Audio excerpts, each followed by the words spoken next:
Tale of Peter Rabbit by Beatrix Potter.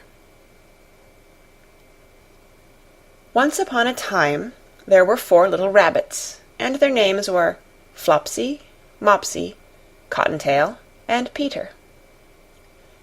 They lived with their mother in a sandbank underneath the root of a very big fir tree. "Now, my dears," said old Mrs. Rabbit one morning, "you may go into the fields or down the lane, but don't go into Mr. McGregor's garden. Your father had an accident there. He was put in a pie by Mrs. McGregor.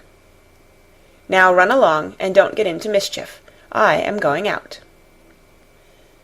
Then old Mrs. Rabbit took a basket and her umbrella and went through the wood to the baker's. She bought a loaf of brown bread and 5 currant buns.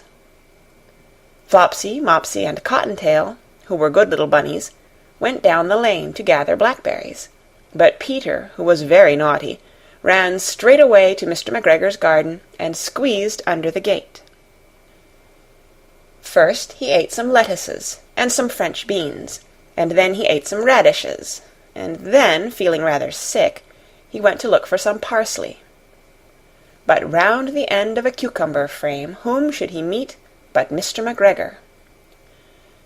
Mr. McGregor was on his hands and knees planting out young cabbages, but he jumped up and ran after Peter, waving a rake and calling out, "Stop thief!" Peter was most dreadfully frightened. He rushed all over the garden, for he had forgotten the way back to the gate. He lost one of his shoes among the cabbages, and the other shoe amongst the potatoes. After losing them, he ran on 4 legs and went faster, so that I think he might have got away altogether, if he had not unfortunately run into a gooseberry net, and got caught by the large buttons on his jacket. It was a blue jacket with brass buttons, quite new. Peter gave himself up for lost and shed big tears, but his sobs were overheard by some friendly sparrows, who flew to him in great excitement, and implored him to exert himself. Mr. McGregor came up with a sieve, which he intended to pop upon the top of Peter, but Peter wriggled out just in time, leaving his jacket behind him, and rushed into the tool-shed and jumped into a can. It would have been a beautiful thing to hide in, if it had not had so much water in it. Mr. McGregor was quite sure that Peter was somewhere in the tool-shed, perhaps hidden underneath a flower-pot. He began to turn them over carefully, looking under each. Presently Peter sneezed, "Kerchoo!" Mr. McGregor was after him in no time, and tried to put his foot upon Peter, who jumped out of a window, upsetting 3 plants. The window was too small for Mr. McGregor, and he was tired of running after Peter. He went back to his work. Peter sat down to rest. He was out of breath and trembling with fright, and he had not the least idea which way to go. Also, he was very damp with sitting in that can. After a time he began to wander about, going lippity-lippity, not very fast, and looking all around. He found a door in a wall, but it was locked, and there was no room for a fat little rabbit to squeeze underneath. An old mouse was running in and out over the stone doorstep, carrying peas and beans to her family in the wood. Peter asked her the way to the gate, but she had such a large pea in her mouth that she could not answer. She only shook her head at him. Peter began to cry. Then he tried to find his way straight across the garden, but he became more and more puzzled.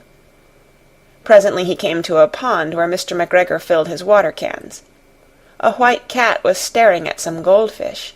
She sat very, very still, but now and then the tip of her tail twitched, as if it were alive. Peter thought it best to go away without speaking to her. He had heard about cats from his cousin, little Benjamin Bunny. He went back towards the tool-shed, but suddenly, quite close to him, he heard the noise of a hoe.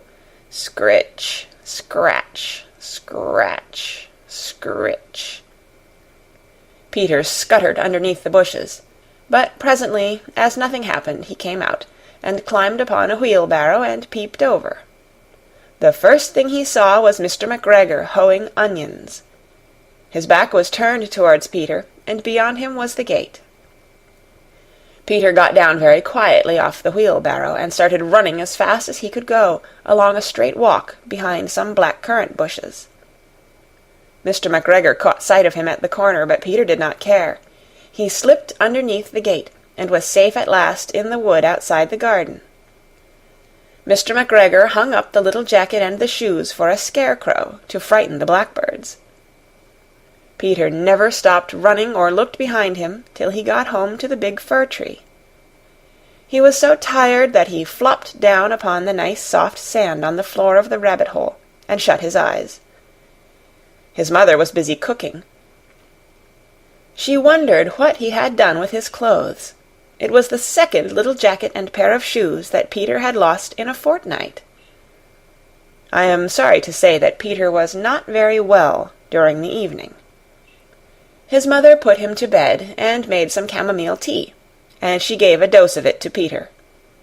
1 tablespoonful, to be taken at bedtime. But Flopsy, Mopsy, and Cottontail had bread and milk and blackberries for supper. The end.